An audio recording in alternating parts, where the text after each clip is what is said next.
28 June 2026 সারা বাংলাদেশে vitamin A plus campaign পরিচালিত হবে। তারই অংশ হিসেবে আমাদের কসবা উপজেলায়ও 241টি কেন্দ্রে প্রায় 70,000 শিশুকে ভিটামিন এ ক্যাপসুল খাওয়ানো হবে। আপনারা জানেন ভিটামিন এ ক্যাপসুলটা আমাদের শিশুদের জন্য খুবই প্রয়োজনীয়। শিশুদের রোগ প্রতিরোধ ক্ষমতা বৃদ্ধি করার জন্য, তাদের ব্রেইন এবং শারীরিক ডেভেলপমেন্টের জন্য এবং অন্ধত্ব প্রতিরোধের জন্য, ডায়রিয়ার স্থায়িত্ব কমানো, হামের চিকিৎসা, বিভিন্ন ক্ষেত্রে এই ভিটামিন এ ক্যাপসুলটা খুবই গুরুত্বপূর্ণ।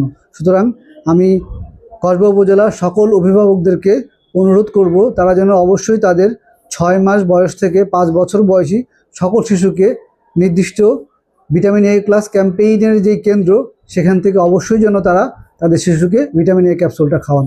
ধন্যবাদ।